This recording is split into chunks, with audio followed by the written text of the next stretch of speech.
येणाऱ्या 3 ऑगस्ट 2026 सोमवार या दिवशी द्राक्ष, बेदाणा, फूल, डाळिंब, केळी उत्पादकांचा भव्य मोर्चा आपण काढणार आहे आणि या मोर्चात आमच्या प्रमुख मागण्या असणार आहेत की आमची पहिली मागणी अफगाणिस्तानच्या बेदाण्याला आयात कर लावावा. दुसरी मागणी आमची आहे की चीनच्या द्राक्षाला 100% आयात कर लावावा. तिसरी मागणी आमची आहे की बॅटरीचा ट्रॅक्टर आम्हाला लवकर उपलब्ध करून द्यावा. चौथी मागणी आमची आहे की सांगली जिल्ह्यात कवठे-मंकाळा हायवेला ICD पोर्ट व्हावा. पाचवी मागणी आमची आहे की कृत्रिम फुलावर बंदी आणावी.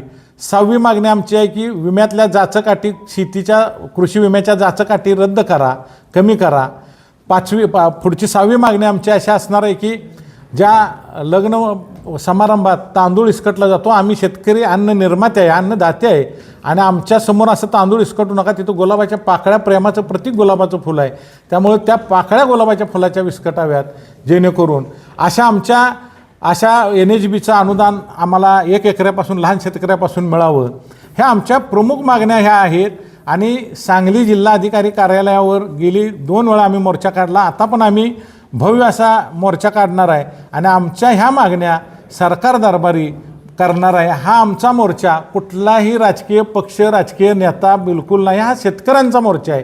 त्यामुळं सर्व शेतकऱ्यांनी या मोर्चात प्रचंड संख्येनं उपस्थित राहावं आणि आपल्या न्याय हक्काच्या मागण्या मान्य करून घेऊया. आमचा धोरणात्मक निर्णय होण्यासाठी मोर्चा आहे. आमचा कुठला सरकार किंवा अन्य कोणावर व्यक्तिगत लोकप्रतिनिधीवर आक्षेपाचा मोर्चा नाही. हा आमचा मोर्चा हा आमच्या शेतकऱ्यांच्या देशाच्या हिताच्या मागण्यासाठी आहे आणि ह्या मागण्या मान्य होईपर्यंत आम्ही लढा देत राहू.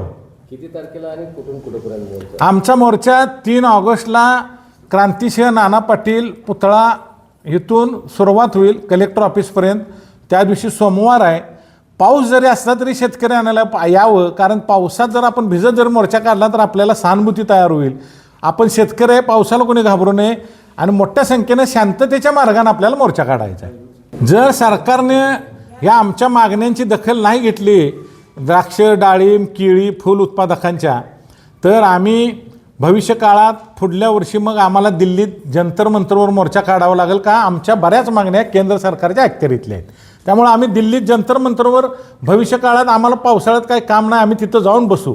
आमच्या मागण्या मान्य होईपर्यंत आम्ही तिथनं हलणार नाही. लोकप्रतिनिधींना काय आव्हान राहील? आमचं सगळ्या लोकप्रतिनिधींना असं आव्हान आहे की सगळ्या लोकप्रतिनिधींनी ह्या आमच्या द्राक्ष, बेदाणा उत्पादकांच्या, फूल उत्पादकांच्या मागण्याकडं लक्ष द्यावं, सरकारमध्ये आवाज उठवावा. सरकारमध्ये आमचा पक्ष आहे म्हणून तुम्ही आमच्या मागण्याकडे दुर्लक्ष करू नका. शेवटी सरकार कुणाचं आहे ह्याला आम्हाला हे नाही, फक्त तुम्ही आमच्या मागण्या तेवढ्या सगळ्या लोकप्रतिनिधी लावून धरल्या पाहिजेत.